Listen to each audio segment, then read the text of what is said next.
को। तो अगर हम एक एक लग्न वाइज लें जिनकी तुला राशि है तुला राशि और मेष लग्न यानी कि फर्स्ट हाउस में जिसके एक नंबर लिखा हुआ है, इनका कैसा व्यक्तित्व कैसा होता है और 2026 आगे कैसा रहेगा इनका? हाँ, बहुत ही अच्छा क्वेश्चन है आपका, क्योंकि लग्न वाइज ये समझने की ज़रूरत है। और 2026 मेष लग्न और तुला राशि वालों के लिए कैसा जाने वाला है, जैसे कि मैंने पहले भी बताया कि क्योंकि मेष लग्न जो है वो कालपुरुष कुंडली में पहली लग्न है, फायर एलिमेंट है। और यहाँ पर सप्तम भाव पर आपकी कुंडली में चंद्रमा आएंगे, आपकी राशि भी वहीं पर बन रही है आपकी। तो सातवें घर पे चंद्रमा होने की वजह से पत्नी तो सुंदर बहुत रहने वाली है, लेकिन जैसा अभी मैंने बताया कि यहाँ पर आपकी कुंडली में प्रभाव शनिदेव का आने वाला है खास तौर से। अगर हम वहीं आगे बढ़े, बात करें जिनकी वृषभ राशि है, जिनका वृषभ लग्न है और तुला राशि है, यानी दोनों ही शुक्र से रिलेटेड है। दोनों शुक्र से रिलेटेड है। यहाँ थोड़ा सा कॉन्ट्राडिक्शन हो जाता है। जरा सा कॉन्ट्राडिक्शन होने के पीछे का कारण ये है कि जहाँ लग्न आपकी अर्थ एलिमेंट की है, वहीं जो आपकी राशि है वो राशि आ रही है आपकी एयर एलिमेंट की। तो ज़मीन यानी मिट्टी और राशि आपकी एयर एलिमेंट। तो यहाँ पर नेगेटिव कॉन्टेक्स्ट क्या बनता है कि जब भी मिट्टी और हवा मिलती है तो आंधी बनती है। तो ज़िंदगी में कई बार आंधी आती है।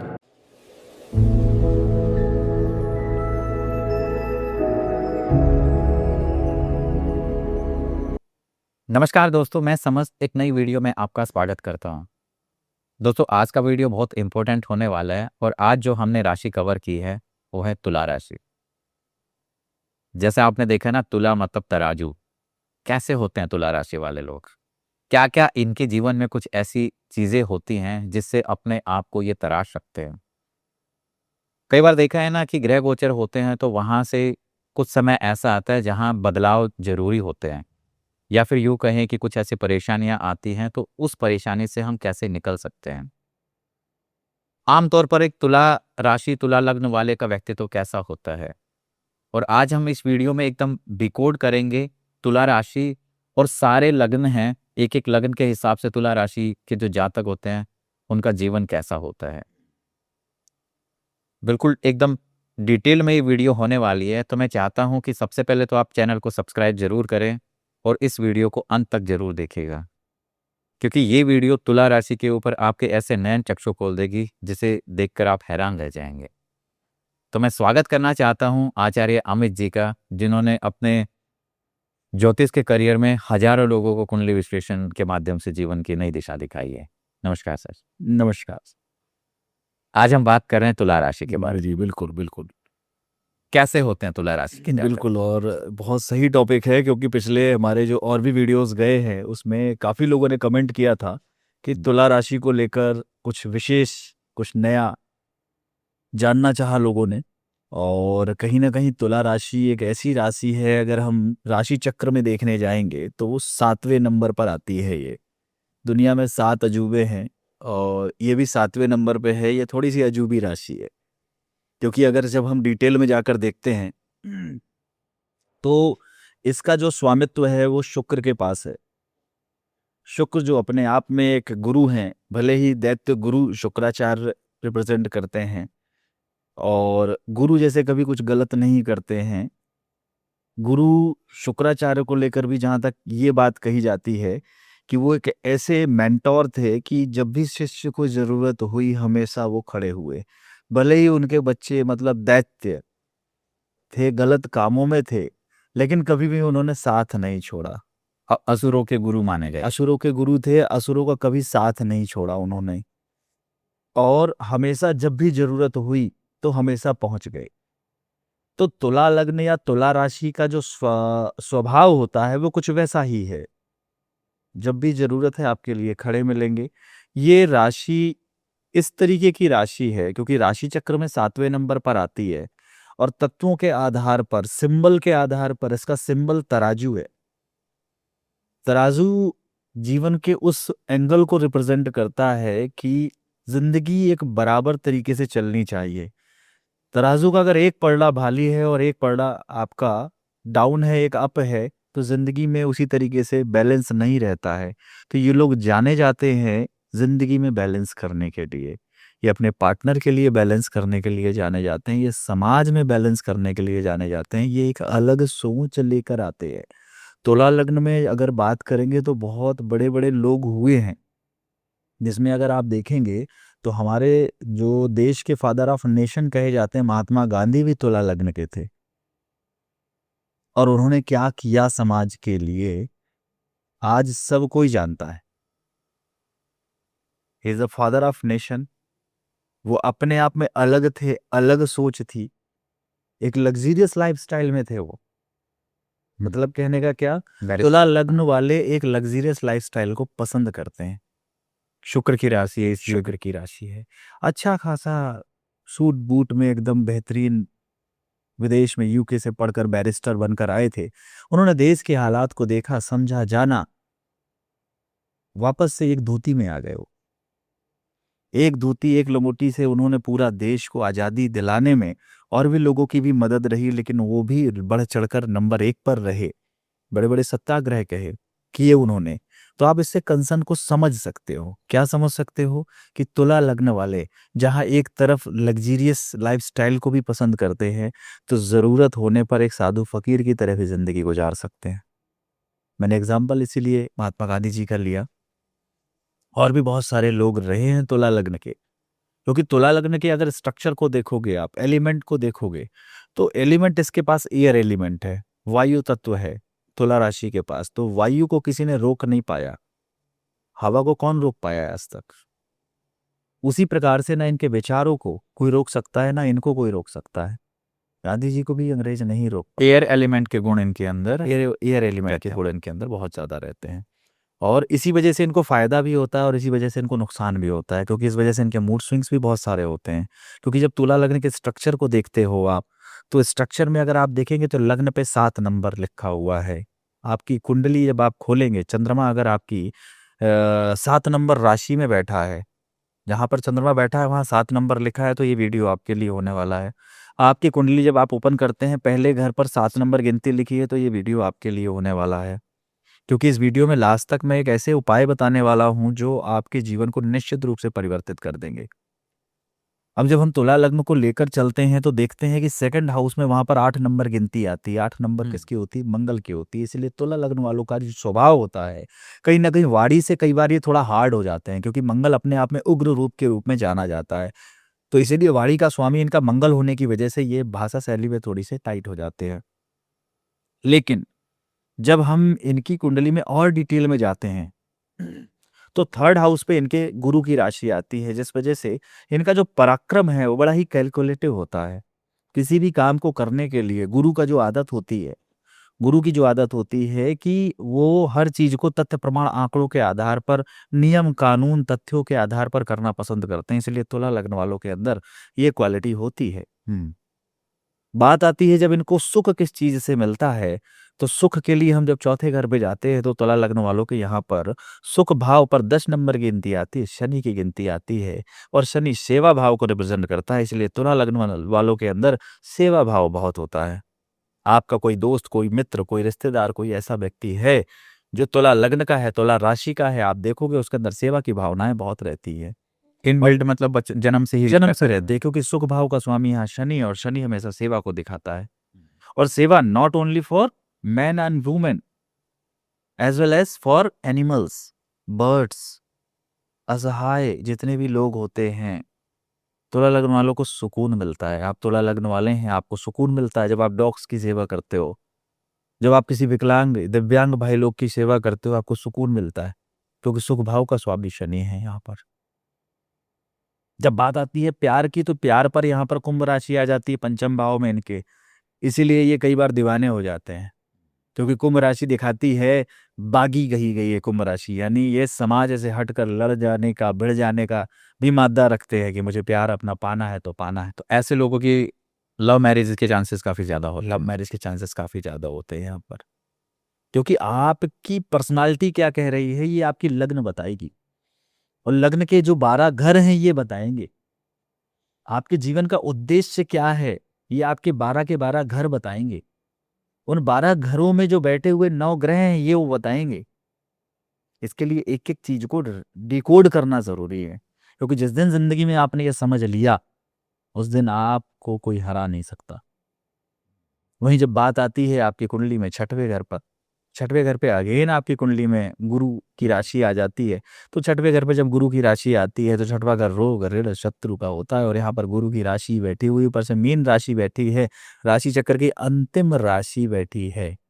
यानी जब भी आपके जीवन में कोई रोग आता है, कोई ऋण आता है, कोई शत्रु आता है, तो आप उसको हैंडल कैसे करते हो? जुपिटर की तरह हैंडल करते हो। जुपिटर क्या कहता है? प्लानिंग। जुपिटर की क्या खासियत है? ज्ञान। यानी आपके पास हर समस्या के समाधान का ज्ञान होता है, स्पेशली रोग से लड़ने की क्षमता, लोगों से बाहर आने का ज्ञान आपके पास इनबिल्ड है, नेचर ने दिया हुआ है ऑलरेडी, वहां पर गुरु की राशि है। लेकिन जब बात आती है आपकी कुंडली में 7वें नंबर पे आपके पार्टनर को लेकर, तो यहाँ पर मंगल आते हैं। अब मंगल क्या दिखाता है? मंगल पैशन को दिखाता है। जहां आप बहुत एनर्जेटिक हैं, आप वायु तत्व के हैं, और 7वें घर पर आपकी कुंडली में आती है मेष राशि जो फायर एलिमेंट है, तो यहाँ पर दो चीजें होती हैं, क्योंकि आप अपने पार्टनर के प्रति पूरी तरह से समर्पित रहते हो। और जब बात आती है समर्पण की, और समर्पण में जब आपको धोखा मिलता है तब आपको सबसे ज्यादा तकलीफ होती है, क्योंकि आपको तकलीफ इस बात की नहीं होती कि सामने वाला छोड़कर चला गया। आपको तकलीफ ये होती कि मैंने लाइफ को बैलेंस करने के लिए हर वो संभव प्रयास कर लिया, फिर भी मुझे फल नहीं मिला। मैं अपनी पर्सनल कुछ केस स्टडीज में से एक केस स्टडी बताता हूँ आपको। एक फीमेल जातक मेरे पास काफ़ी लंबे समय से कंसल्टेशन ले रही थी, और तुला लग्न थी उनकी। वो अपने पति के लिए, अपने पार्टनर के लिए हर वो संभव प्रयास करती थी, हर तरीके से उनको संतुष्ट करने का, उनके सेवा भाव में किसी प्रकार की कोई कमी नहीं थी, और शादी को उनको 8 साल हो गए थे। लेकिन बदले में पार्टनर की तरफ से वही मंगल वाला स्वभाव था, छोटी छोटी बातों पे एरोगेंस, छोटी छोटी बातों पे लड़ाई झगड़े, क्योंकि मंगल का एक स्वभाव भी होता है लड़ाई झगड़े का। वो छोटी छोटी चीजें धीरे धीरे धीरे करते 8 साल हो गए। 8 साल हो गए, इन्होंने उफ नहीं किया, वो सहती चली गई। लेकिन एक दिन इनके घर में एक ऐसी घटना घटी कि एक चाय के कप में चीनी की मात्रा कम होने की वजह से छोटी सी बहस हुई, और वो बात डाइवोर्स तक चली गई। पूरा घर, पूरा परिवार, पूरा रिश्तेदार इस बात पे परेशान था कि एक चाय के कप में चीनी कम होने से डाइवोर्स पे बात कैसे जा सकती है। लेकिन जब मेरे साथ कंसल्टेशन पे वो आई और उस चीज का मैंने कारण निकाल के उनको बताया कि 8 साल से आप तिल तिल तिल तिल करके जो मरते हैं। में हाँ। भर रखा था, वो फटा एक दिन, और ऐसा फटा कि सब कुछ डिस्ट्रॉय कर गया। क्योंकि कभी ना कभी तो फटना था। फटना था। ये तुला लग्न वालों के साथ है। ये हर वो संभव प्रयास करते हैं उस तराजू को बैलेंस करने के लिए जिंदगी में, कि ये अपना सर्वस्व न्यौछावर कर देते हैं। यहाँ पर समझने वाली बात है, अगर आप तुला लग्न के हैं, तुला राशि के हैं, या आपका पार्टनर तुला लग्न तुला राशि का है, वो आपके प्रति पूरी तरह से समर्पित है। पहली बात तो ये आप मान लीजिए। अगर वो आपकी छोटी छोटी गलतियों को नजरअंदाज कर रहा है, तो आप ये मान के चलो, आप उसको अवॉइड मत करो, उस पे काम करना शुरू कर दो, क्योंकि जिस दिन वो फटेगा, वो तराजू को बैलेंस करके मानेगा, सारा हिसाब किताब बराबर कर देगा आपके साथ। तो आप लाइफ के इस एंगल को जरूर समझ के चले, स्पेशली तुला लग्न तुला राशि की, या तो आप स्वयं है या आपका पार्टनर है, क्योंकि 7वें घर पे यहाँ पर मंगल है, मंगल अपना खेल तो दिखाएगा। खेल दिखाएगा। अब यहाँ बात आती है जब अष्टम भाव पर, तो अष्टम भाव पर इनकी कुंडली में क्या आ जाता है? अगेन शुक्र की ही राशि आती है, क्योंकि महर्षि पराशर ने बताया हुआ है कि 8वें घर पर अगर लग्नेश या लग्नेश की राशि आ जाती है तो उसको एक दोष लगता है। लेकिन यहां पर इस चीज के लिए तुला लग्न को छूट मिली हुई है। जैसे सूर्य और चंद्र अष्टम पे होने के दोष नहीं लगते, अगर चंद्रमा या सूर्य की राशि अष्टम भाव पर है तो दोष नहीं लगते, बशर्ते वो स्वयं ना बैठे हों वहां पर, अष्टमेश का दोष नहीं लगता उन पर। इसी प्रकार से तुला लग्न में भी है। अब यहां पर शुक्र की राशि है वहां पर 8वें घर पर, ये इनको माँ भगवती का बहुत अच्छा साधक भी बनाती है। और कुछ प्लैनेटरी पोजीशन अगर इनकी मैच कर जाती हैं, शुक्र की स्थिति मैच कर जाती है, केतु की स्थिति मैच कर जाती है, तो तुला लग्न तुला राशि वाले माँ भगवती के बहुत अच्छे साधक भी होते हैं। वहीं जब बात आती है इनके भाग्य को लेकर, तो भाग्य पर इनकी बुध की राशि मिथुन राशि है। कई बार इनकी किस्मत बच्चों की तरह होती है, बचपना तो बड़ा अच्छा होता है, लेकिन आगे चलकर इनको सामना बहुत कुछ करना पड़ जाता है।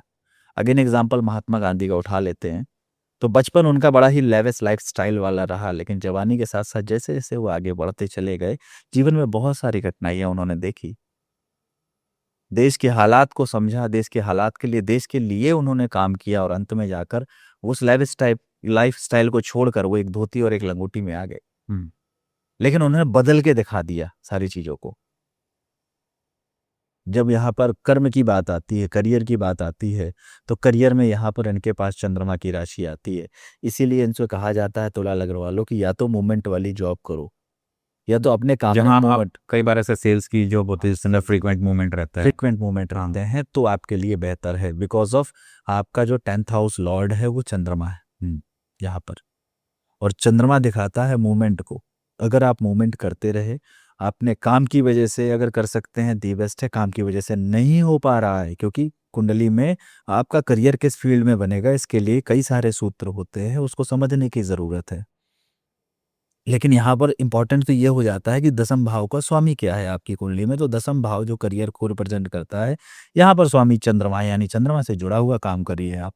चंद्रमा हीलिंग भी है, चंद्रमा आपका मूवमेंट भी है, तो आपकी लाइफ स्टाइल ऑटोमेटिक सेट रहती है।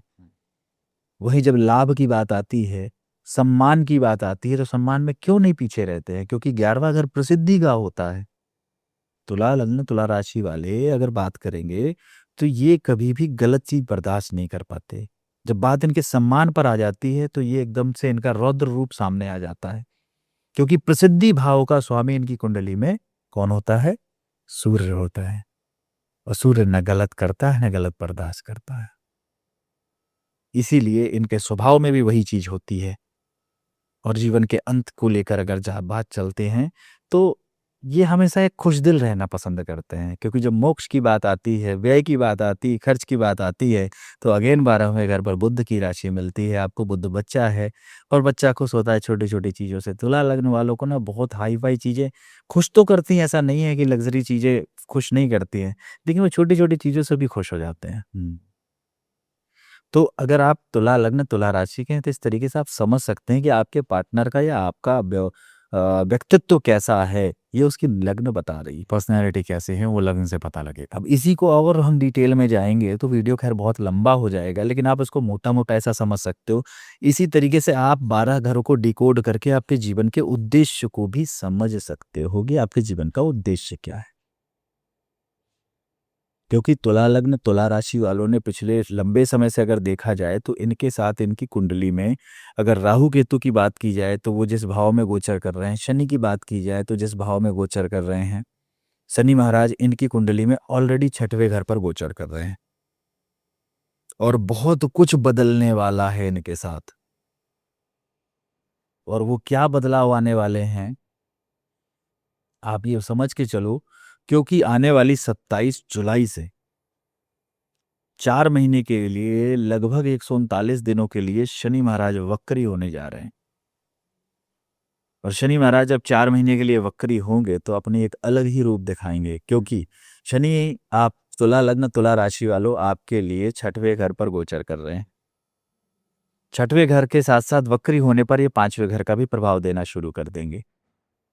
यानी यहाँ पर आपके शत्रुओं पर हनन तो वो कर ही रहे हैं, पंचम भाव प्रेम से जुड़ी हुई चीज़ों के लिए भी आपको देखने की समझने की ज़रूरत हो जाएगी। यहाँ पर थोड़े से चैलेंज आपके लिए पंचम भाव पर जब शनि का प्रभाव आएगा वक्रत्व होने की वजह से, तो तीसरी दृष्टि आ जाएगी कुंडली के सप्तम भाव पर। यानी वैवाहिक जीवन में थोड़ी बहुत चैलेंजेस आ सकते हैं आपके साथ, क्योंकि यहाँ पर इस समय आपकी कुंडली में अगर गौर करेंगे तो 11वें घर पे बैठे हुए केतु की भी दृष्टि पड़ रही है यहाँ पर, और पंचम भाव में आपकी कुंडली में ऑलरेडी राहु चल रहे हैं, तो इसका इम्पैक्ट भी आपके पर्सनल लाइफ पे देखने को। तो अगर हम एक एक लग्न वाइज लें जिनकी तुला राशि है तुला राशि और मेष लग्न यानी कि फर्स्ट हाउस में जिसके 1 नंबर लिखा हुआ है, इनका कैसा व्यक्तित्व कैसा होता है और 2026 आगे कैसा रहेगा इनका? हाँ, बहुत ही अच्छा क्वेश्चन है आपका, क्योंकि लग्न वाइज ये समझने की ज़रूरत है। और 2026 मेष लग्न और तुला राशि वालों के लिए कैसा जाने वाला है, जैसे कि मैंने पहले भी बताया कि क्योंकि मेष लग्न जो है वो कालपुरुष कुंडली में पहली लग्न है, फायर एलिमेंट है, और यहाँ पर सप्तम भाव पर आपकी कुंडली में चंद्रमा आएंगे, आपकी राशि भी वहीं पर बन रही है आपकी, तो 7वें घर पे चंद्रमा होने की वजह से पत्नी तो सुंदर बहुत रहने वाली है, लेकिन जैसे अभी मैंने बताया कि यहाँ पर आपकी कुंडली में प्रभाव शनिदेव का आने वाला है। खास तौर से केतु और राहु के प्रभाव भी आपकी कुंडली में बनने वाले हैं, क्योंकि राहु इस समय मेष लग्न वालों की कुंडली में ऑलरेडी गोचर कर रहे हैं 11th हाउस में। 11th हाउस से यहाँ सप्तम भाव पर दृष्टि संबंध बना रहे हैं, जिस वजह से चंद्रमा और राहु का योग बन रहा है।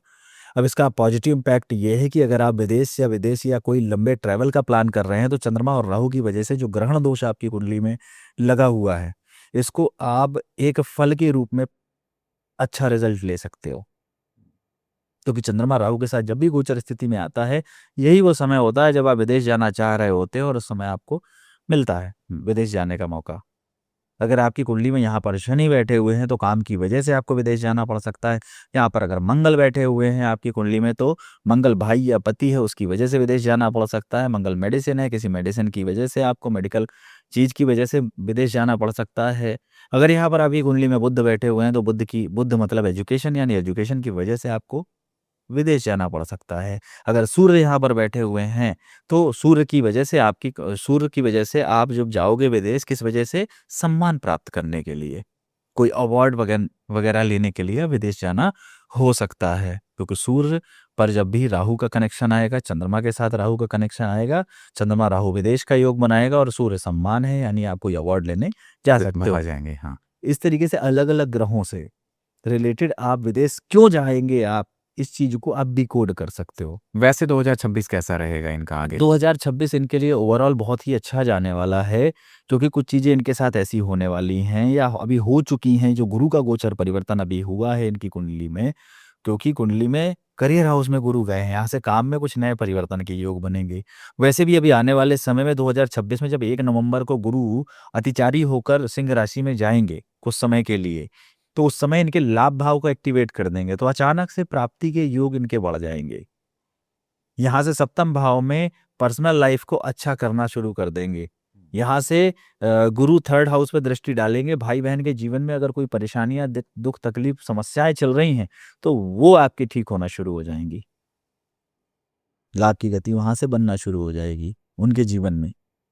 इसलिए तुला लग्न वालों, बहुत ज़्यादा परेशान नहीं होना। इस दौरान करना क्या है, अपने माइंड को कंट्रोल करके चलना है, थोड़ा मेडिटेशन करना है, थोड़ा फिजिकल एक्सरसाइज करनी है, क्योंकि यहाँ पर मंगल आपके लग्न के स्वामी हैं, इसलिए मंगल को हमेशा सेटिस्फाई करते रहिए। अगर हम वहीं आगे बढ़े, बात करें जिनकी वृषभ राशि है, जिनका वृषभ लग्न है और तुला राशि है, यानी दोनों ही शुक्र से रिलेटेड है। दोनों शुक्र से रिलेटेड है।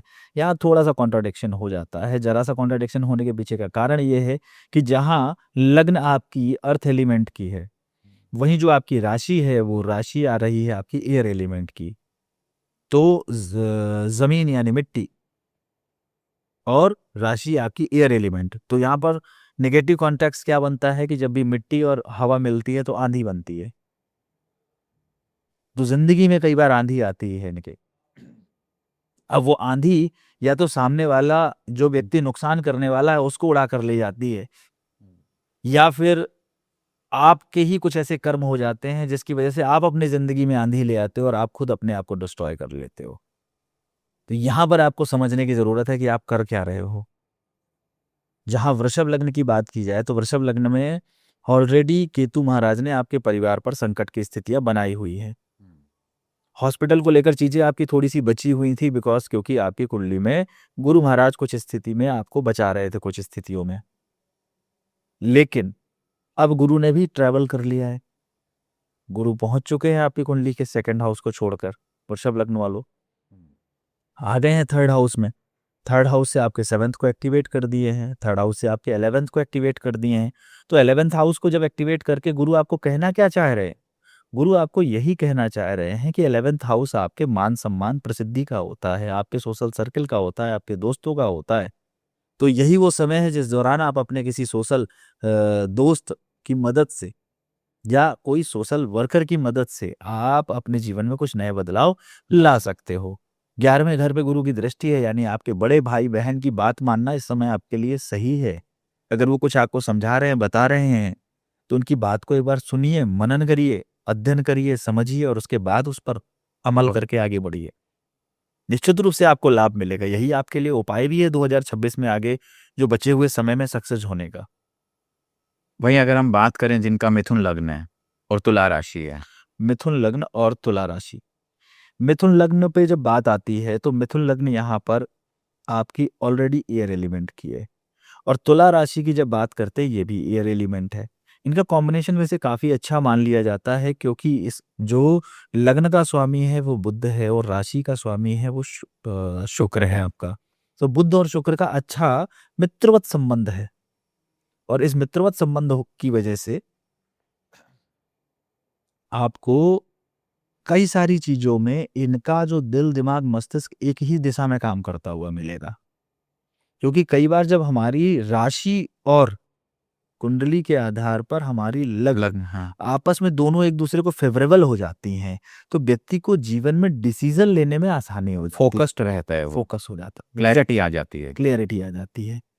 क्योंकि जब यही अपोजिट तत्व मिल जाते हैं तब जिंदगी में हौच-पौच होना शुरू हो जाती है, क्योंकि दिल कुछ कह रहा होता है, दिमाग कुछ कह रहा होता है, और व्यक्ति ऐसी ही पशो-पेश में अपनी ज़िंदगी में कुछ ऐसे डिसीज़न ले लेता है, जिसके लिए वो ज़िंदगी भर सोचता रह जाता है। क्योंकि जब यहाँ पर मिथुन लग्न की बात आती है, तो मिथुन लग्न में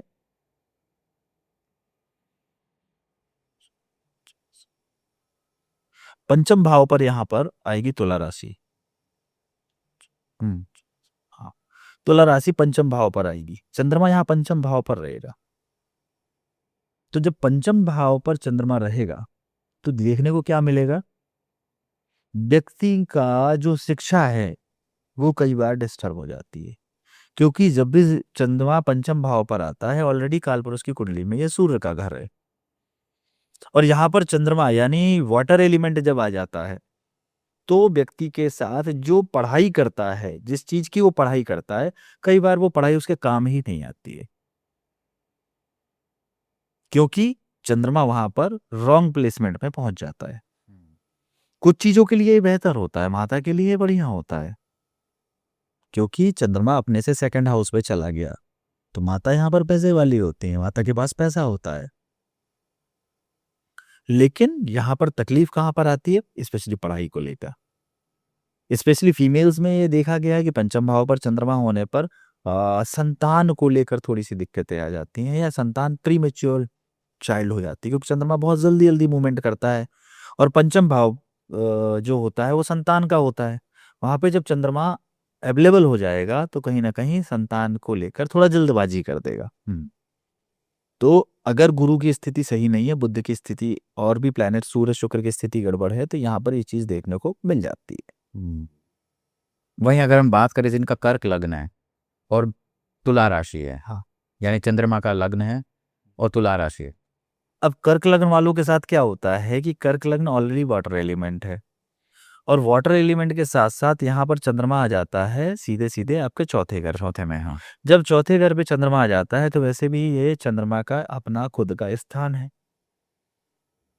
व्यक्ति का मन कहाँ लगेगा? चंद्रमा जहाँ होगा, तो व्यक्ति का यहाँ पर चौथे घर पे चंद्रमा होने की वजह से मन उसका उसके घर पर लगेगा। उसके घर को वो कितना सुंदर बना ले, कितना ऑर्गेनाइज्ड रख ले, कितना सिस्टमेटिक बना ले, घर में क्या-क्या सुविधाएं वो प्रोवाइड कर दे, घर में परिवार के सदस्यों को लेकर सब प्रकार की चीजों की अवेलेबिलिटी करा दे, माँ के प्रति विशेष लगाव, क्योंकि चंद्रमा यहाँ पर बैठा हुआ है। और कर्क लग्न ऑलरेडी वाटर एलिमेंट की लग्न है, और यहाँ पर ये एयर एलिमेंट, पानी और एयर, जब हवा और पानी दोनों मिलते हैं तो या तो तूफान आएगा या फिर जीवन बहुत ही स्मूथ तरीके से चलना शुरू होगा। अब यहाँ पर आपके गुरु और बुध की स्थिति इस चीज को निर्णय देती है, सूर्य की स्थिति इस चीज का निर्णय देती है कि आपके जीवन में आने वाले समय में होने क्या वाला है। क्योंकि कर्क लग्न वाले तो वैसे कुछ समय से धन की समस्या से जूझ रहे हैं। धन की समस्या से जूझने के पीछे का सबसे बड़ा कारण है कि धन भाव पर इनके केतु का गोचर हो रहा है, और केतु जिंदगी में जब भी धन भाव पर आता है, और धोखे से यहाँ पर आपका शुक्र भी बैठा हुआ है, राशि का स्वामी अगर वहीं पर बैठा हुआ है, तो इस समय निश्चित रूप से आप मान के चलिए कि आपके जीवन में पैसा नहीं रुक रहा है, अकाउंट में पैसा नहीं है। आप इसको इस तरीके से भी समझ सकते हो, आपके लिए रेमेडियल पार्ट ये हो सकता है कि आप अपने अकाउंट में पैसा रखो ही ना, क्योंकि बचने वैसे नहीं वाला है, क्योंकि केतु वहां पर शुक्र के साथ गोचर स्थिति में है, अगर आपकी कुंडली में शुक्र वहां बैठा हुआ है तो। और क्योंकि अगर शुक्र वहां पर बैठा हुआ है और केतु के साथ बैठा हुआ है, तो मान के चलिए आपके पार्टनर, आपकी पत्नी के साथ विवाद की स्थितियां बन रही हैं। आप कह कुछ रहे हो, समझ कुछ रही है, या पार्टनर आपका समझ कुछ रहा है। क्यों? क्योंकि जब भी शुक्र केतु मिलेंगे तो संबंध विच्छेद का योग बनेगा। यही वो डाइवोर्स टाइम भी होता है। अगर ये स्थिति अगर ऐसी बनी हुई है तो निश्चित रूप से व्यक्ति के डाइवोर्स का टाइम भी यही होता है। तो अब यहाँ पे पॉजिटिव देखो या नेगेटिव देखो, आपकी कुंडली के आधार पर अगर आप डाइवोर्स के लिए अप्लाई करके आगे बढ़ रहे हो तो ये समय पे आपका वो फाइनलाइज हो जाएगा। और आप अपने रिश्ते को बचाना चाह रहे हो, नहीं डाइवोर्स लेना चाह रहे हो, और ये स्थिति आपकी कुंडली में बनी है, तो करना क्या है, आपने पार्टनर को आप फ्रीडम दे दीजिए। आप अगर आपने फ्रीडम दे दी अपने पार्टनर को, तो आप मान के चलो कि रिश्ता कभी नहीं टूटेगा। क्योंकि जब भी केतु और शुक्र का युति संबंध बनता है, उस समय केतु क्या दिखाता है, केतु क्या कहता है कि आप अपने आप में परफेक्ट हो, नहीं आवश्यकता है। आप किसी को प्रेशर मत दीजिए, आप पजेसिव मत होइए। आप अपने पार्टनर को लेकर जितना पजेसिव होगे उतना परेशान होना शुरू हो जाओगे। खुला छोड़ दो, खुला छोड़ दो, क्योंकि वो आपका है, आपको छोड़ के कहीं नहीं जा सकता। और जो जाएगा वो आपका है ही नहीं। जो जाएगा है ही नहीं, ये बात एकदम फैक्ट है। लेकिन अगर शुक्र केतु के साथ है, केतु गहराई है, केतु को गहराई कहा गया है, केतु को लंबाई भी कहा गया, रस्सी की लंबाई वो केतु है। जब भी केतु के साथ शुक्र होता है, आप ये मान के चलो, आपका जो पार्टनर है, आपकी जो पत्नी है, या आपका जो फीमेल पार्टनर है या मेल पार्टनर है, वो आपके प्रति तन मन धन से समर्पित है। आपको वो एक्सप्रेस नहीं कर पाता। क्यों? क्योंकि केतु के साथ एक ड्रॉबैक है, केतु के पास सर नहीं है। सर नहीं है तो जबान नहीं है, और एक्सप्रेस करने के लिए जबान की आवश्यकता बहुत ज्यादा है। कि मैं तुमसे प्यार करता हूं, इस चीज को बोलने के लिए जबान की आवश्यकता पड़ती है। और केतु साथ में बैठा है तो कैसे बोलेगा, बताओ। गलती यहीं पर होती है। और बहुत सारे ज्योतिषाचार्य इस चीज को लेकर सीधे एक लाइन में कह देते हैं, तुम्हारी जिंदगी में तुम्हारा पार्टनर साथ नहीं देगा, चलेगा नहीं, प्रेम नहीं है तुम्हारा। प्रेम नहीं है जीवन में। जबकि उसका अपोजिट है, तुम्हारे जीवन में इतना अथाह प्रेम है कि तुम संभाल ही नहीं पाओगे। तुम उसको बांधने की कोशिश करोगे, और बांधना है ही नहीं उस प्यार को, उसको खुला छोड़ दो। देखो फिर जिंदगी का कितना मजा आता है। यही एक मैसेज है। अगर हम बात करें जिनका सिंह लग्न है और तुला राशि है, हाँ, सिंह लग्न है और तुला राशि है, इसमें चंद्रमा आ जाएंगे आपकी कुंडली के 3rd हाउस पर। और सिंह लग्न और तुला राशि ये अपने आप में परफेक्ट ब्लेंड है। क्यों? क्योंकि तुला राशि भी कहीं ना कहीं रॉयल चीजों को दिखाती है, लग्जरी को दिखाती है। और सिंह लग्न क्या है, ऑलरेडी रॉयल लग्न है, राजसी लग्न है, राजा की लग्न है। तो राशि भी अगर रॉयल है और लग्न भी रॉयल है, तो व्यक्ति भी रॉयल ही होता है। आपका कोई दोस्त, कोई मित्र, कोई ऐसा जानकार आपका अगर ऐसा है जो अपने नेचर से, अपने कपड़ों से, अपने हाव भाव से, अपने व्यक्तित्व से, हर बात पे आपको दिखता है कि रॉयल्टी है इसकी, राजसी नेचर है, कहीं ना कहीं चेक करिएगा, सिंह लग्न और तुला राशि का प्रभाव जरूर होगा उसके जीवन में। क्योंकि सिंह लग्न वाले इस चीज को लेकर अभी थोड़ा सा डिस्टर्ब चल रहे थे। इनकी कुंडली में क्या हो रहा था कि लग्न सप्तम पर राहु केतु का गोचर था। और शनि महाराज भी इनकी कुंडली के अष्टम भाव पर गोचर कर रहे थे। तो काफी कुछ दुख तकलीफ परेशानियों का सामना एक पिछले काफी लंबे समय से चल रहा है इनके साथ। ये नहीं समझ पा रहे कि इनके जीवन में चल क्या रहा है। एक्चुअली में तुला लग्न वालों, आपको समझने की जरूरत भी नहीं है। आपको फ्रीडम देने की जरूरत है अपने माइंड को, क्योंकि केतु वहां पर बैठा हुआ है। फर्स्ट हाउस में केतु है। हाँ, 1st हाउस में केतु आपकी कुंडली में इस समय गोचर स्थिति में चल रही। और यहाँ से धोके आपकी कुंडली में मान लीजिए कोई और प्लेनेट भी साथ में बैठ गया, सूर्य बैठ गया। तो सूर्य और केतु का यहाँ ज्योति संबंध बना तो आपको हड्डी या हार्ट या ब्रेन से जुड़ी हुई समस्या दे दी, या आपके फादर की हेल्थ को खराब कर दिया। यहीं अगर पंचम भाव पे आपकी कुंडली में गुरु महाराज बैठ गए, तो किसी प्रकार की सर्जरी का योग बना दिया, क्योंकि गुरु और केतु जब मिलते हैं तो बॉडी में कोलेस्ट्रॉल बढ़ा देते हैं, या कोई कट या सर्जरी लगवा देते हैं। यहाँ पे मंगल भी साथ में बैठ गए तो और श्योरिटी दे दी आपकी बॉडी में कट लगाने की। सिंह लग्न वालों, आपको अभी करना क्या है? उपाय के दृष्टिकोण से अपने बारे में चिंतन मनन करना आप प्रारंभ कर दीजिए। जीवन आपका बहुत जल्दी सुधरने वाला है। अगर खुद को लेकर मेडिटेशन करना आपने शुरू कर दिया, खुद को लेकर आपने सोचना शुरू कर दिया, थोड़ा फिजिकल एक्सरसाइज पर काम करना शुरू कर दिया, आपको रास्ते मिलने शुरू हो जाएंगे। अगर आप अपने भाई बहनों के प्रति विशेष लगाव से चल रहे हैं, तो आपने देखा है इस समय आपके साथ क्या दिक्कत आ रही है, क्योंकि राहु कुंडली में सप्तम भाव पर गोचर कर रहे हैं, तो चंद्रमा पर दृष्टि संबंध बनाया, थर्ड हाउस पर राहु ने संबंध बनाया, दृष्टि संबंध, तो क्या किया, छोटे भाई बहनों के साथ भी थोड़ी विवाद की स्थिति बना दी। क्योंकि राहु क्या करता है, हमेशा मिसअंडरस्टैंडिंग पैदा करता है। राहु वो धुंध है, वो धुआं है जिसके आगे कुछ दिखाई नहीं देता। इस समय आपको क्विक डिसीजन नहीं लेने हैं। वैसे भी सिंह लग्न वालों के क्विक डिसीजन बहुत होते हैं, बहुत तेज तेज डिसीजन लेते हैं, जल्दबाजी में कई बार ले लेते हैं डिसीजन, क्योंकि अग्नि तत्व है। तो इस वजह से इनको नुकसान हो जाता है।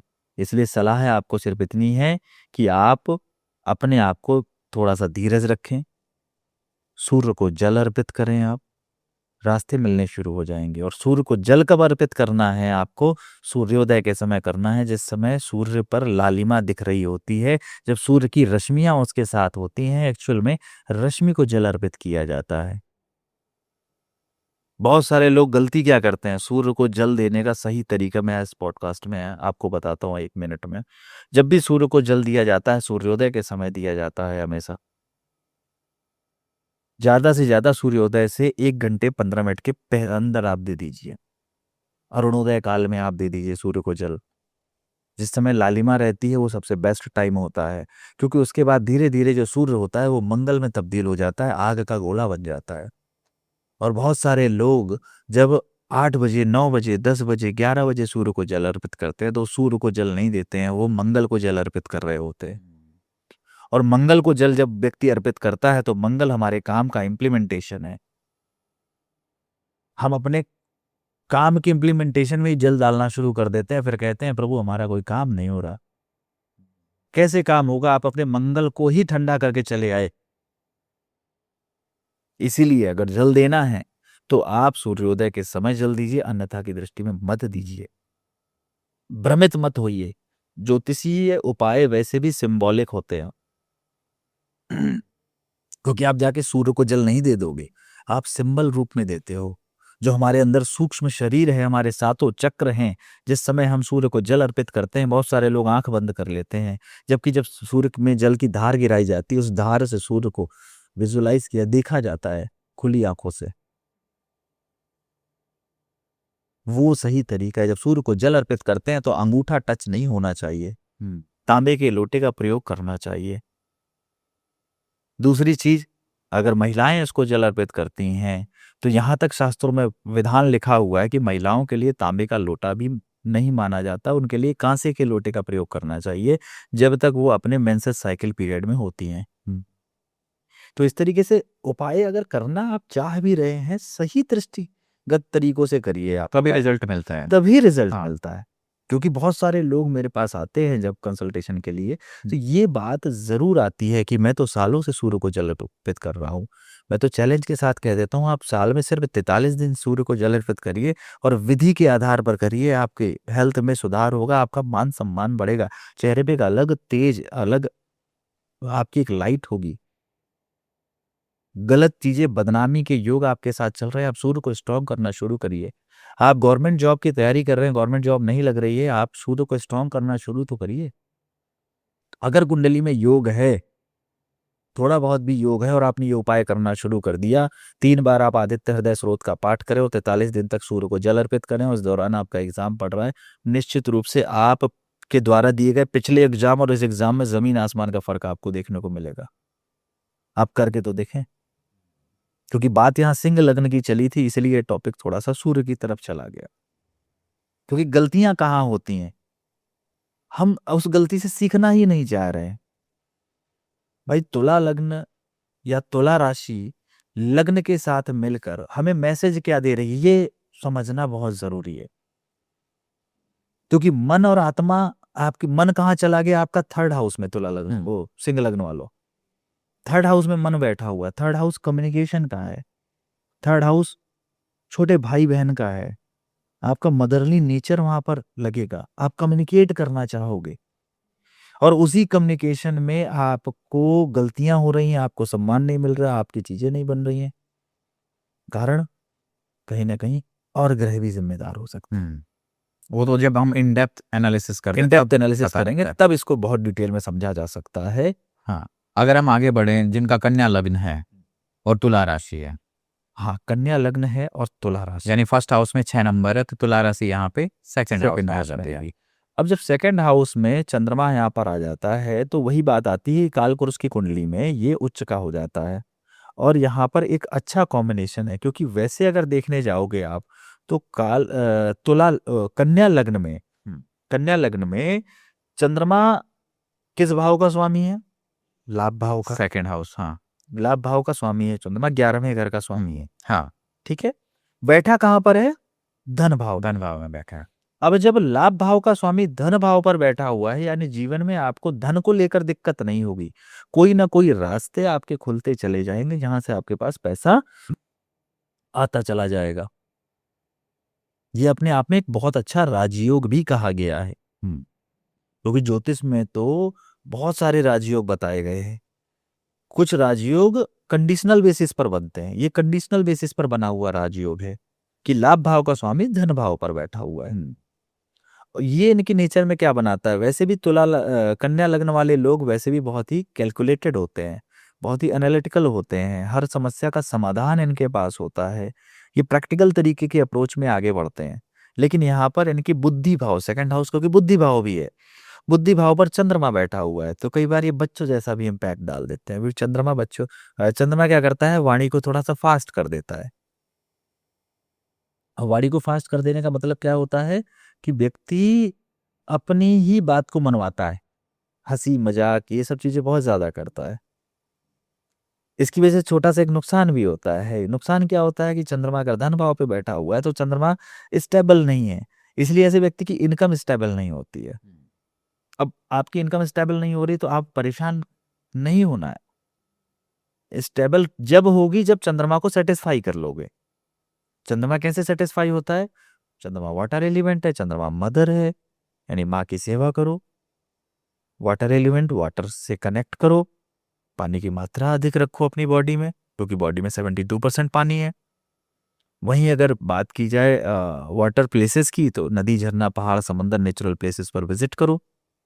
चंद्रमा यहाँ बैठा हुआ है, भगवान शिव से कनेक्शन रखो, भगवान शिव की आराधना करो, ज्योतिर्लिंग के दर्शन करो, आपकी निश्चित रूप से आपके लाभ के योग बढ़ते चले जाएंगे। कभी पैसे को लेकर परेशान नहीं होना है, क्योंकि अक्सर देखा गया है जो भी पृथ्वी तत्व से जुड़े हुए लग्न या राशि हैं उनको समस्या का सामना करना पड़ता है, या अर्थ त्रिकोण में जो राशि और लग्न आती हैं उनको समस्या का सामना करना पड़ता है, 2, 6, 10 जो अर्थ त्रिकोण में आते हैं, क्योंकि ऑलरेडी ये ग्राउंडेड है।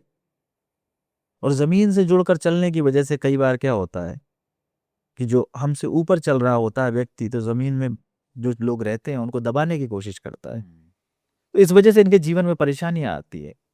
और वो परेशानी के पीछे का एक्चुअल कारण क्या है, इसके लिए आपको प्रॉपर कुंडली एनालिसिस कराना जरूरी है। इसीलिए आप एनालिसिस जरूर कराएं। अगर हम बात करें, हमने इस वीडियो के स्टार्टिंग में भी थोड़ा सा एक ओवरव्यू दिया, लेकिन अगर तुला लग्न और तुला राशि के बारे में बात करें, इनका कैसा? हाँ, तुला लग्न और तुला राशि, तुला लग्न तुला राशि फर्स्ट हाउस में ही चंद्रमा आ गया यहाँ पर। अब चंद्रमा यहाँ पर जब देखने जाते हैं तो करियर हाउस का स्वामी है इनकी कुंडली में, और जब करियर का स्वामी लग्न फर्स्ट हाउस में आ गया, यानी इनका कर्म और मन एक ही दिशा में चलेंगे, क्योंकि कनेक्शन बन गया ना 10, और ये भी अपने आप में एक राजयोग है। अब जब चंद्रमा फर्स्ट हाउस में आ जाता है तो ऐसे व्यक्ति बहुत क्रिएटिव होते हैं, तो क्रिएटिविटी से जुड़ा हुआ काम इनको जरूर करना चाहिए। अब क्रिएटिविटी से अगर यहाँ पर शुक्र का भी साथ मिल जाता है, 159 में या 7 में शुक्र कहीं मिल जाता है, तो ऐसे व्यक्ति का ऑस्ट्रेलिया का योग बहुत अच्छा बन जाता है।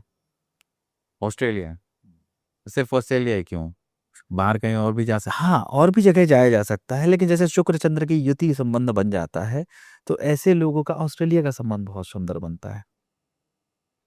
अब ये तो क्लासेस में मैं डिकोड करता हूँ हाँ, कि कौन सा ग्रह किस ग्रह के साथ मिला हुआ है, तो आपका कौन सा देश, कौन सा राज्य, हाँ। है ना? लेकिन एक मैंने आपको एक ओवरव्यू दे दिया। बहुत सारे लोग इस चीज़ पर कमेंट करेंगे कि हाँ, मुझे अपॉर्च्युनिटी मिली थी या मैं गया हूँ ऑस्ट्रेलिया। वहीं ऐसे व्यक्ति को किसी भी प्रकार के कल्चरल इवेंट हो जाते हैं या आर्टिस्टिक इवेंट्स होते हैं या आर्टिस्टिक चीज़ें जो होती हैं, जैसे आपका डांसिंग, एक्टिंग, मॉडलिंग, म्यूज़िक या इस तरह की चीज़ों से रिलेटेड कुछ ना कुछ ज़रूर करते सीखते रहना चाहिए। क्यों? क्योंकि यहाँ पर चंद्रमा को शुक्र के साथ बैलेंस करना ज़रूरी है। क्योंकि चंद्रमा एक ऐसा प्लैनेट है जिसके साथ जुड़ेगा, उसको अनस्टेबल करने की ताकत रखता है। क्योंकि चंद्रमा स्टेबल नहीं है, तो वो जिसके साथ होगा वो भी अनस्टेबल हो जाएगा। तो उसके लिए पहले काम करना ज़रूरी है आपको। अब तुला लग्न, तुला राशि, इनके साथ 2026 में क्या चीज़ें हो सकती है? इनके साथ अगेन वही चीज़ जो मैंने बताई कि शनि का जो अभी आने वाला 4 महीने का समय है, यहाँ पर इनको सावधान रहने की ज़रूरत है। तभी इनके साथ जीवन में चीज़ें बेहतर दिशा में आएँगी। अगर हम आगे बढ़ें, बात करें कि जिसका वृश्चिक लग्न है और तुला राशि है, हाँ, ये कॉम्बिनेशन, जैसा मैं बार-बार कहता हूँ कि अगर आपका लग्नेश और राशिस, राशिस मतलब राशि का स्वामी या चंद्रमा आपका लग्न से 12वां हो जाता है या अपने से 12वां हो जाता है, ये थोड़ा-सा तकलीफ का विषय हो जाता है। स्पेशली जब भी चंद्रमा 12वें घर पे होगा, तो व्यक्ति का मन स्टेबल हो ही नहीं सकता। उसके मन में अलग-अलग ख़्याल आते हैं, नींद की समस्या बहुत बनती है उसको, स्पेशली रात-रात भर निकल जाती है, नींद नहीं आती है, एंग्ज़ायटी इश्यूज़ आते हैं। ऐसे व्यक्ति को 12वें घर से जुड़ी हुई चीज़ों को लेकर ज़रूर ध्यान रखने की ज़रूरत है। 12वां घर हमारा विशेष तौर पर किस चीज़ को रिप्रेज़ेंट करता है? विदेश को रिप्रेज़ेंट करता है, हमारे खर्च को रिप्रेज़ेंट करता है, हॉस्पिटल को रिप्रेज़ेंट करता है, हमारे रिश्तों में स्पेशली मामी हो गई, मौसी हो गई, इनको रिप्रेज़ेंट करता है। चंद्रमा यहाँ पर बैठा हुआ है, तो इनसे विशेष लगाव हो जाता है व्यक्ति को। चंद्रमा यहाँ पर बैठा हुआ है, इसके लिए रेमेडियल पार्ट क्या हो सकता है कि व्यक्ति को हॉस्पिटल से जुड़ा हुआ काम कर लेना चाहिए, व्यक्ति को विदेश से जुड़ा हुआ काम कर लेना चाहिए, इससे आपका मन स्थिर रहेगा, या टाइम-टाइम पर ट्रैवल करते रहना चाहिए, वही सबसे इनके लिए बेहतर चीज़ें हैं। क्योंकि जब भी ये एक जगह, एक कमरे में, एक शांत पोजीशन में लंबे समय तक रहते हैं, इनका दिमाग काम करना बंद कर देता है और इनको एंग्ज़ायटी स्ट्रोक्स तक आने शुरू हो जाते हैं, एंग्ज़ायटी इश्यू तक होने शुरू हो जाते हैं। क्योंकि चंद्रमा जब भी 6, 8, 12 में जाएगा, व्यक्ति को मेंटली रूप से बहुत परेशान कर देगा। कई बार तो यहाँ पर अगर कुंडली में आपके केतु भी बैठा हुआ है या राहु बैठा हुआ है, सुसाइडल टेंडेंसी तक डेवलप कर देता है व्यक्ति को, ना चाहते हुए भी। 6, 8, 12 में अगर हो। हाँ, चंद्रमा, क्योंकि ऑलरेडी वहाँ पर वो जाके थोड़ा-सा कमज़ोर हो जाता है। इसीलिए चंद्रमा को सैटिस्फाई करना ज़रूरी है। आने वाला समय इनका कैसा रहेगा? आने वाले समय में वृश्चिक लग्न वालों ने वैसे भी काफ़ी समस्याएँ देखी हैं गुरु महाराज की वजह से। इनको ज़िंदगी का आईना देखने को मिला है। कौन अपना है, कौन पराया है, अष्टम में गुरु जाकर इनको बहुत कुछ सिखा गए हैं। अब यहाँ से इनके आगे बढ़ने का समय है। जिन लोगों को गुरु ने आपकी ज़िंदगी से दूर किया है वृश्चिक लग्न वालों, अब गुरु के साथ, गुरु के ज्ञान को पकड़कर पूर्वजों के आशीर्वाद से, क्योंकि गुरु आपकी कुंडली में वृश्चिक लग्न वालों 9th हाउस में गए हैं, 9th हाउस हमारे पूर्वजों का भी होता है। तो पूर्वजों का साथ लेकर आप आगे बढ़ जाइए। जीवन में अब खुशियाँ ही खुशियाँ देखने को मिलने वाली हैं आपको। स्पेशली अगर मैं बात करूँ। अगर हम बात करें जिनका धनु लग्न है और तुला राशि है, यानी फर्स्ट हाउस जिसके 9 नंबर, गुरु की राशि है, तो चंद्रमा यहाँ पर पहुँच जाएँगे 11वें घर पे। अब 11वें घर पे अगर चंद्रमा गया हुआ है, तो व्यक्ति को शौक होगा पार्टी वगैरह का। 11वां घर हमारा प्रसिद्धि का भी होता है। हमारे कह सकते हैं कि 11वें घर हमारा क्या बोलते हैं इसको, 11वां घर हमारा लाभ का भी घर होता है, इनकम हाउस होता है। हाँ। तो यहाँ पर जब हम बात करते हैं कि चंद्रमा यहाँ पहुँच गए हैं और लग्न हमारी धनु है, अब धनु लग्न वैसे भी एयर एलिमेंट को, फायर एलिमेंट को रिप्रेजेंट करती है, तो फायर एलिमेंट के साथ जब चंद्रमा की पोजीशन को देखते हैं, राशि की पोजीशन को देखते हैं, चंद्रमा ऑलरेडी इनकी कुंडली में जो है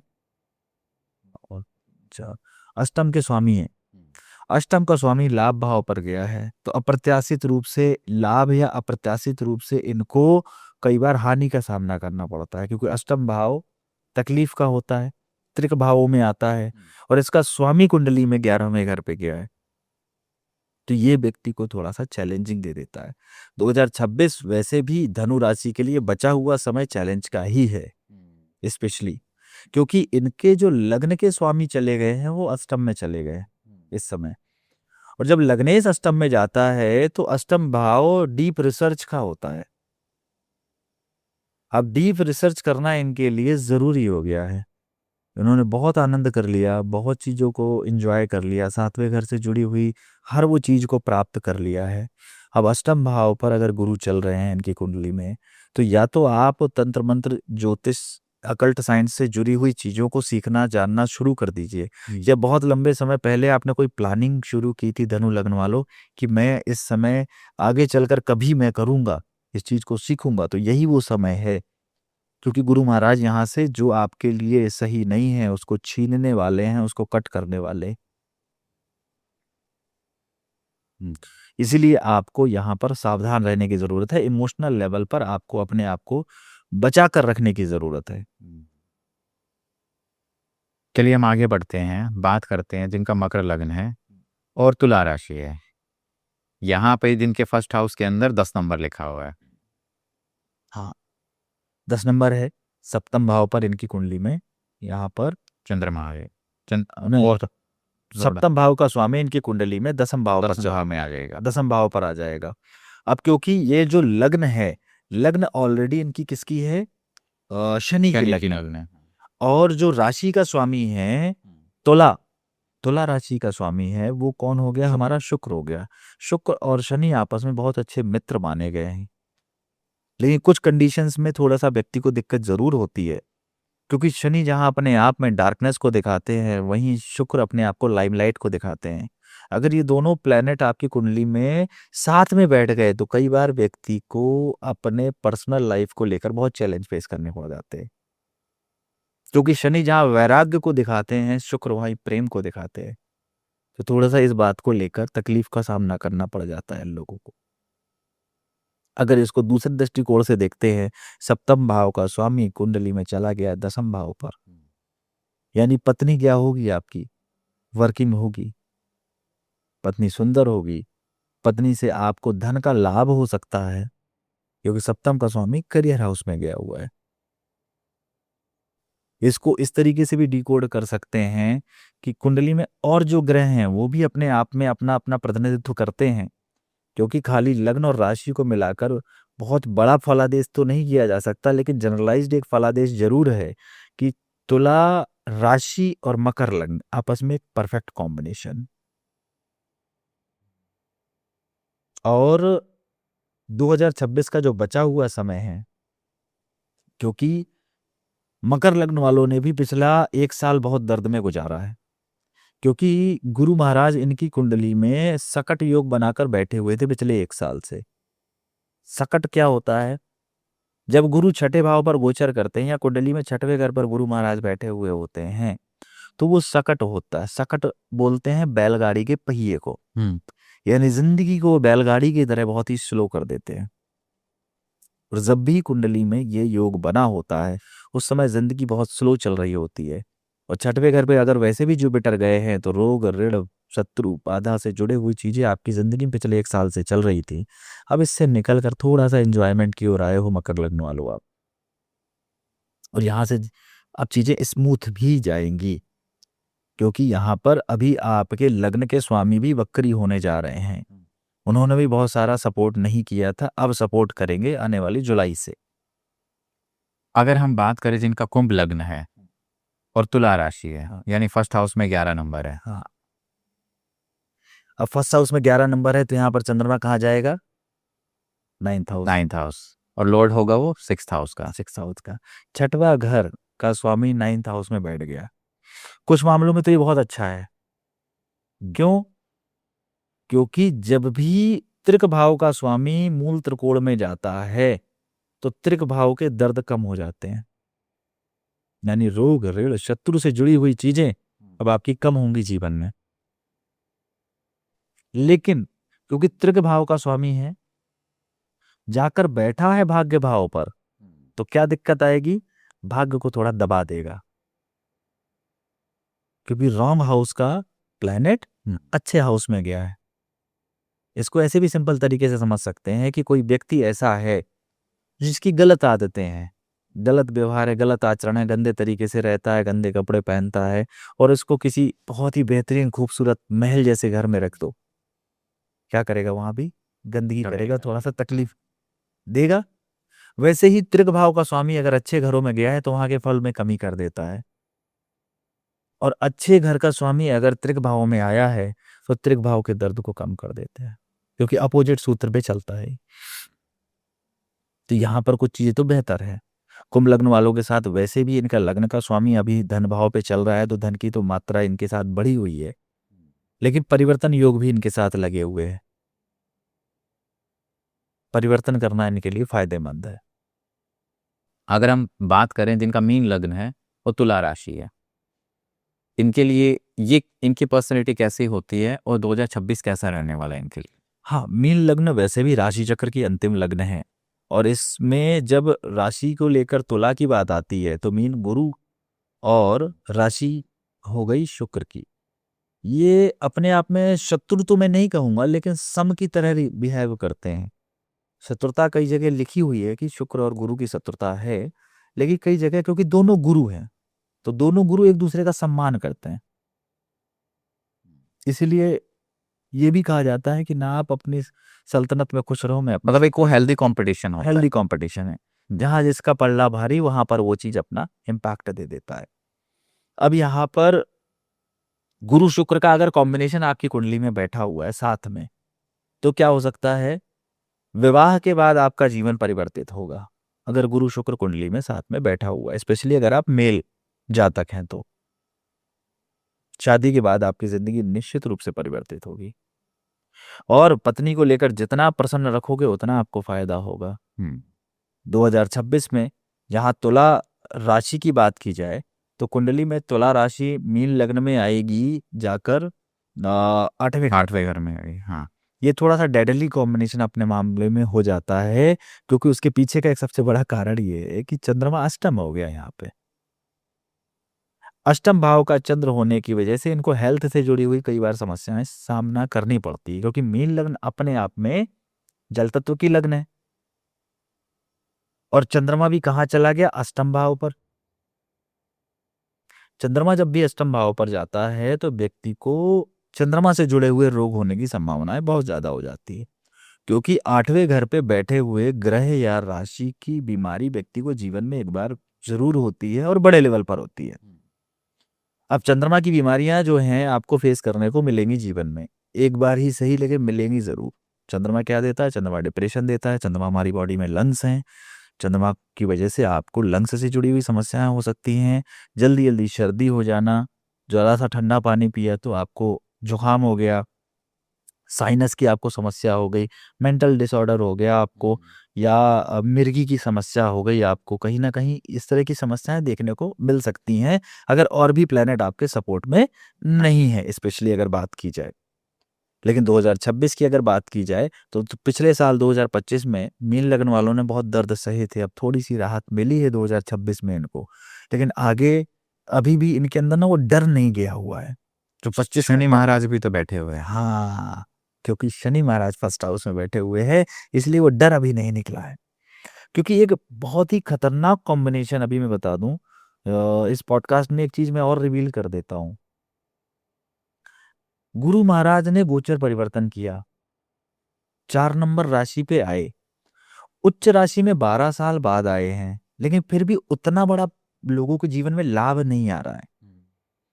उसके पीछे कारण है कि कहीं ना कहीं 12वीं राशि में 12वें घर में कुंडली में शनि महाराज बैठे हुए हैं। तो 4 8 12 जो आपका मोक्ष त्रिकोण है उसमें गुरु और शनि का कॉम्बिनेशन बन गया। ऐसा 60 साल पहले हुआ था।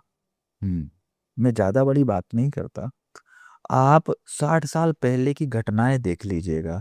और उस समय भी गुरु शनि वक्री हुए थे, शनि उस समय भी वक्री हुए थे 60 साल पहले। बहुत बड़े बड़े उथल पुथल हुए थे। आज से ठीक 60 साल पहले क्या हुआ था, हमारे हम देश बात- के हाँ second prime minister Lal Bahadur Shastri ji नहीं रहे थे। हाँ एक बहुत बड़ी घटना हुई थी, ताशकंद समझौता हुआ था। देश में पहली बार कोई महिला प्रधानमंत्री बनी थी। बहुत उठापटक हुई थी। वेनेजुएला एक देश था, वहां पर बहुत बड़ा संकट आया था।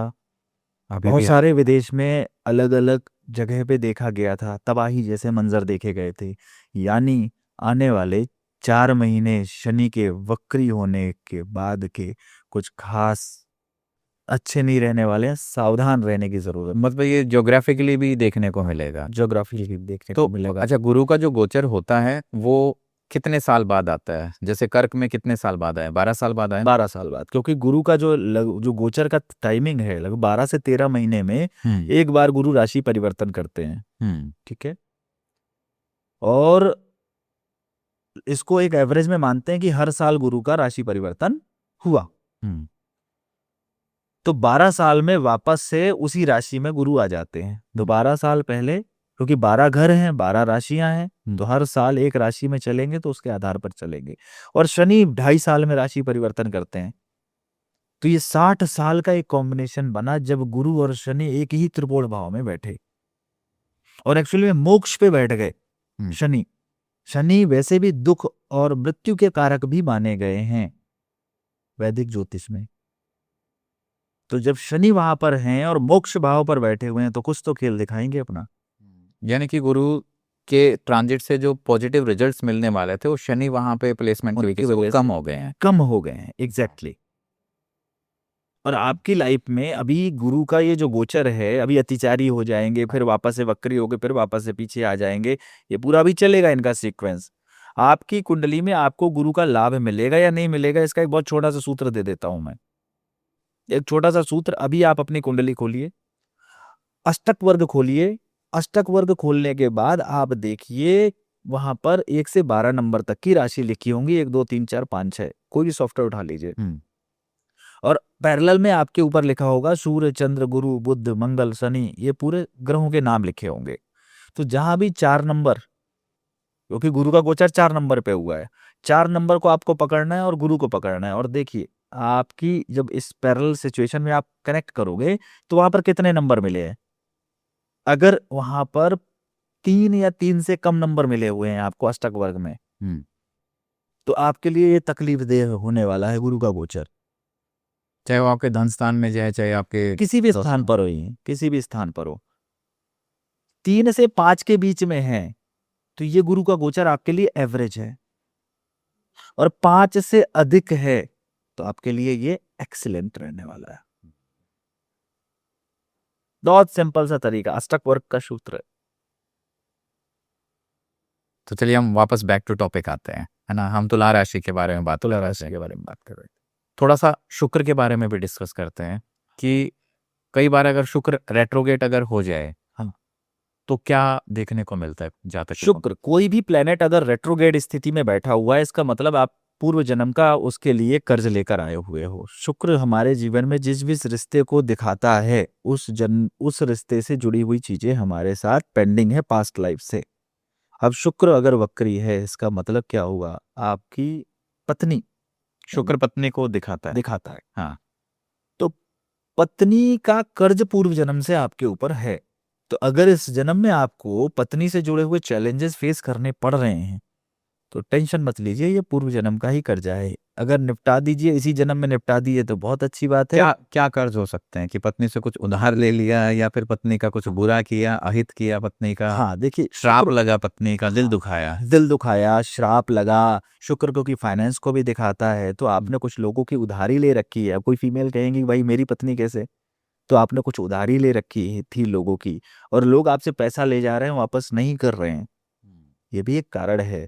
क्योंकि आपने उनका लिया था कर्जा, वो वापस लिए जा रहे हैं आपसे। तो उसका भी तो कर्ज निपटाने की जरूरत है आपको। शुक्र अगर वक्री है, वक्री ग्रह अपने आप में बताता है कि उल्टा, टेढ़ा, तो वो उससे जुड़े हुए कारक की जो चीजें हैं वो आपकी टेढ़ी होंगी। तो इसीलिए आप उस चैलेंज से पीछे मत हटिए। जितने जल्दी इसको हंसी खुशी करते हुए चले जाएंगे उतने जल्दी कि ये अपने बैग मन को खत्म हो आपने ये जाएगा। समझा लिया कि ये तो मेरे को भोगना ही पड़ेगा, भोगना ही पड़ेगा। बस। तो फिर आपका ये जो चीजें ये स्मूथ हो जाते हैं। ये स्मूथ हो जाएंगी, ये आपको तकलीफ फिर नहीं देगी। एग्जैक्टली, बिल्कुल सही कह रहा हूँ। अगर हम बात करें, क्या शुक्र अस्त भी होता है? हाँ, शुक्र भी अस्त होते हैं, क्योंकि शुक्र बुध सूर्य से बहुत निकट है। जैसे हमने शुक्र का जो पहले भी वीडियो रिलीज किया था, उसमें ने बताया था कि शुक्र क्या है, अपने आप में सबसे गर्म प्लैनेट है। क्योंकि जब साइंस की भाषा में देखेंगे तो शुक्र की जो डिग्री है टेम्परेचर वाली, वो लगभग 450 के आसपास टेम्परेचर रहता है।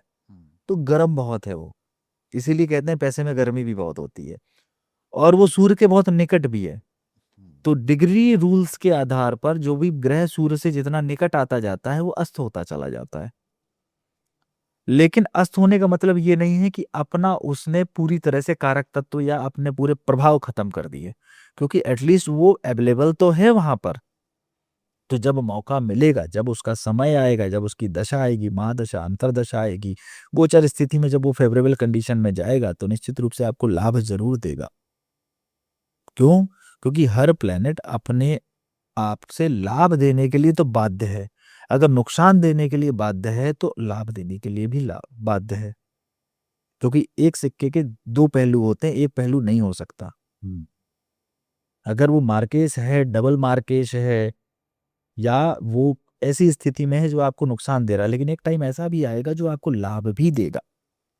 बस आपको सही कुंडली एनालिसिस करवाकर ये जानना है कि लाभ कब मिलेगा उससे, या कैसे लाभ लिया जा सकता है। कई बार होता है ना, जीवन में कुछ चीजें टेढ़ी होती हैं, लेकिन उसको हम क्या करते हैं, सही तरीके से सही दिशा में अगर करते हैं तो सीधे तरीके से चल जाती है। कई बार हमारा जब फोन स्विच हैंग होने लगता है तो हम क्या करते हैं, स्विच ऑफ कर देते हैं, स्विच ऑफ रिस्टार्ट कर देते हैं, रिस्टार्ट कर देते हैं, कुछ समय के लिए टेम्पररी उसको बंद कर देते हैं। तो कई बार हमारा प्लेनेट भी जब हमको रॉन्ग रिजल्ट दे रहा है तो लाइफ को कुछ समय के लिए पॉज दो ना। ये तो सबसे बेस्ट रेमेडी है। पार्टनर को लेकर जब चीजें बहुत ज्यादा हौच पौच हो रही हैं तो कुछ समय के लिए शांत तो हो कहीं बाहर घूमने जाओ या उसको अपने घर भेजो, थोड़ा हाँ, सा एक टाइम दो, डिस्टेंस तो एटलीस्ट उसका भी अपना दायित्व है। जब बात आती है ना कि भगवान श्री कृष्ण 16 कला संपूर्ण थे, 16 कला संपूर्ण थे अपने आप में। उसके पहले कौन हुए थे? उसके पहले भगवान राम हुए, जो 14 कला संपूर्ण थे। लेकिन जब बात आती है कि इसके अलावा भी कोई लोग हुए जो 2 4 5 कला संपूर्ण थे या कुछ ऐसा था, इसको अगर डिकोड करने की बात करते हैं तो जितने भी हमारे सिद्ध पुरुष होते हैं, सिद्ध महात्मा लोग होते हैं, वो भी लगभग वो 3 कला संपूर्ण होते हैं। जैसे रोटी राम बाबा हो गए आपके, या आपके नीम करोली बाबा हो गए, जैसे अभी वर्तमान में प्रेमानंद जी महाराज हो गए, ये 3 कला संपूर्ण है। 3 कलाओं का ज्ञान है। और मजेदार बात बता दूं मैं आपको, महिलाएं भी 3 कला संपूर्ण होती हैं। हर महिला? हाँ, लगभग आपको हर महिला 3 कौन सी कलाएं होती हैं वो? 3 कलाएं संपूर्ण होती हैं। उस पर भी आएंगे, टॉपिक से भटक जाएगी। कभी फिर दोबारा डिस्कस करेंगे, क्योंकि जब हम इस पे अध्यात्म वाली सीरीज बनाएंगे ना, हाँ, क्योंकि शुक्र महिलाओं को रिप्रेजेंट करता है कहीं ना कहीं, हाँ, तो मैं ये बताने की कोशिश कर रहा हूँ कहीं ना कहीं कि भाई 3 कला संपूर्ण है, वो आपके बराबर है, इक्वल है। हर किसी का अपना अपना वेटेज होता है, आप इसको हल्के में मत लो। हाँ। यानी शुक्र को अच्छा रखना है तो वो 3 कला संपूर्ण जो महिलाएं हैं उनके भी सम्मान करो। क्योंकि शुक्र को अच्छा रखने के लिए आपको कुछ विशेष उपायों को करने की जरूरत है। अपने आप को वेल ड्रेस्ड रखो, अपने आप को सुंदर रखो, अपने आप को प्रेजेंटेबल रखो, अपने आप को महकता चमकता दमकता हुआ रखो, शुक्र अच्छा होना शुरू होता है। 9 साल से कम उम्र की जो बच्चियां होती हैं उनकी सेवा ज़रूर करो, उनको कुछ मीठा डोनेट करते रहो। आपका शुक्र की स्थिति खराब है अगर, तो अगर आप इस चीज़ को करते हैं न, तो निश्चित रूप से आपको लाभ मिलेगा। एकदम 5 शुक्रवार, 7 शुक्रवार या 9 शुक्रवार आप 5 कन्याओं को या तो मीठी खीर खिलाएं या कुछ मीठी चीज़ों का दान करें। शुक्र की स्थिति में अच्छी चीज़ें होना शुरू हो जाती हैं। कुंडली में अगर आपके शुक्र 6 नंबर पे बैठे हुए हैं, 8 नंबर पे बैठे हुए हैं, तो निश्चित रूप से आपको महिलाओं से सचेत रहने की ज़रूरत है। कई बार आप कर्ज़ लेके आए हो महिलाओं का, और महिला ही आपका पैसे का हनन भी कर लेगी। फिर आप कहोगे कि महिलाओं ने मेरे साथ धोखा किया, जबकि आप ही कुंडली में कर्ज़ लेकर आए हो। जब जब कहीं बात ना कहीं पास्ट लाइफ में आपने उनके साथ हाँ, कुछ ना कुछ बुरा किया। यस। हाँ। जब बात आती है कुंडली मिलान के लिए, तो हम अष्टकूट मिलान कर लेते हैं। अष्टकूट मिलान का मतलब चंद्रमा के 8 चीज़ों को मिलाकर हम बता देते हैं कि 20 गुण मिल रहे हैं, 22 गुण, 24, 28 गुण मिल रहे हैं। जबकि ये मिलाना भूल जाते हैं कि दोनों के शुक्र कैसे हैं। शुक्र ही तो जीवन में प्रेम की स्थिति को बताता है कहीं न कहीं। तो अगर आपने दोनों की कुंडली में शुक्र की स्थिति को नहीं मैच कराया है, तो तकलीफ का विषय हो जाता है। इसलिए इस एंगल को मिलाना बहुत ज़रूरी होता है जब कुंडली मिलान की बारी आती है। एक व्यक्ति का शुक्र आपका फायर एलिमेंट में बैठा है, एक का वाटर एलिमेंट में बैठा हुआ है। कैसा रहेगा प्यार दोनों के बीच में?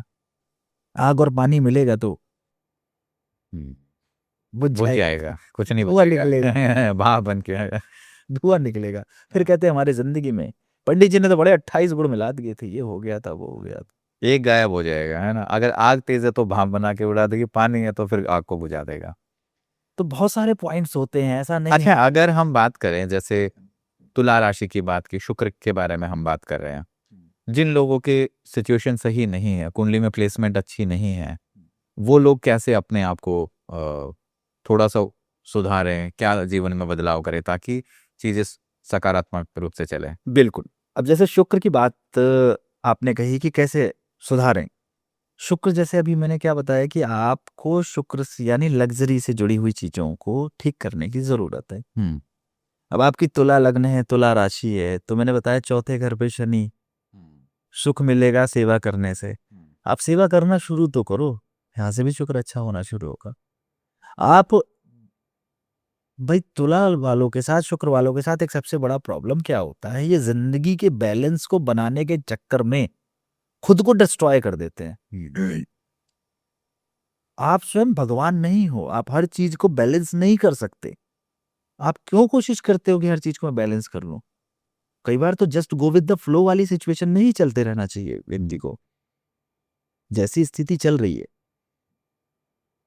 शुक्र को अच्छा करने के लिए माँ भगवती की आराधना ज़रूर करें आप।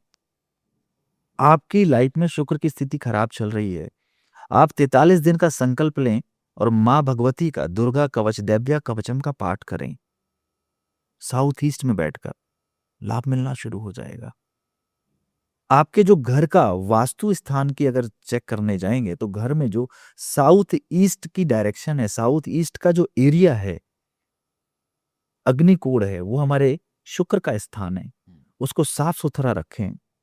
वहां पर जरूर गुलाब के इत्र का छिड़काव करें या गुलाब की अगरबत्ती या धूप बत्ती अवश्य लगाएं, क्योंकि शुक्र का सुगंध क्या है? गुलाब की सुगंध मानी गई है। वहां पर आप श्री यंत्र को स्थापित करें शुक्र के उस अग्निकोण पर। अगर वहां पर कोई टॉयलेट बाथरूम आपका बना हुआ है, कभी वास्तु का हम पॉडकास्ट करेंगे तो वास्तु की कुछ ऐसी चीजें मैं डिकोड करूंगा जो आज तक इंटरनेट पे अवेलेबल नहीं होंगी। अग्निकोण पर अगर आपने वास्तु, मैंने देखा है, मैंने मेरे क्लाइंट्स के साथ कि घर में मर्सिडीज खड़ी हुई है, घर में बीएमडब्ल्यू खड़ी हुई है, बड़ी बड़ी गाड़ियां खड़ी हुई है, लेकिन अग्निकोण पर वो टॉयलेट बना हुआ है और पेट्रोल डलाने के लिए पैसे नहीं बचे। हम कुंडली में खोजते रह जाते हैं कि हमारा शुक्र अच्छा है कि नहीं है। हम देख ही नहीं रहे कि हमने जो जिस एलिमेंटल थ्योरी की हम बात कर रहे हैं, जो शुक्र का स्थान है हमारे घर में या हमारे हमारे, एक्टिवेट नहीं है। हाँ, वो उसको हमने डैमेज कर रखा हुआ है। करेक्ट। वो हमने गंदगी कर रखी है। साउथ वेस्ट पे हमने टॉयलेट बना रखा, हमने पूर्वजों को नाराज कर रखा है। इस तरह से बहुत सारी चीजें हैं। तो सिर्फ कुंडली बस के उपाय इंपॉर्टेंट नहीं होते हैं, यहाँ पर वास्तु को भी चेक करना जरूरी हो जाता और आपके कर्मास भी इम्पोर्टेंट। है। कर्मास भी इंपॉर्टेंट, क्योंकि मैं बार बार क्या कहता हूँ, 33% कुंडली, 33% वास्तु और 34% व्यक्ति के कर्म वर्तमान के, जहां पर आपको बचत मिलेगी। जो कि ये जो है पा रहे हो आप, ये तो फल है आपका पूर्व जन्मों का। स्टेप बाय स्टेप आप फल लेते आ रहे हो। तो दोस्तों इस वीडियो में आपने देखा कि जो तुला राशि के जातक हैं, और हमने अलग अलग लग्नों में विचार किया कि कौन सा ऐसा समय है या कौन सी उनके जीवन में जो परेशानी है उसके पीछे का असली कारण क्या है और उसको कैसे वो सुधार सकते हैं। देखिए, ये जो एनालिसिस है ये एक इन जनरल एनालिसिस है, अमूमन ऐसा होता है, लेकिन हर किसी के लिए एप्लीकेबल नहीं होगा। इसके लिए ज़रूरत होती है कि आपके ग्रह गोचर आपकी पर्टिकुलर कुंडली में कहाँ-कहाँ बैठे हुए हैं, जहाँ से एक इन डेप्थ एनालिसिस की जाती है। और अगर आपके जीवन में भी किसी प्रकार की कोई ऐसी समस्या चल रही है, चाहे वो शादी को लेकर है, चाहे वो पैसे की समस्या है, बिज़नेस से रिलेटेड है, संतान से रिलेटेड कोई समस्या चल रही है, मन विचलित रहता है, बेचैन रहता है, तो आप नीचे दिए नंबर पर एक अपनी डिटेल्ड इन डेप्थ एनालिसिस अपनी कुंडली का विश्लेषण करा सकते हैं। तो दोस्तों मिलते हैं आपको एक नए वीडियो के साथ में, एक नए टॉपिक के साथ में। तब तक बने रहिए हमारे साथ। धन्यवाद।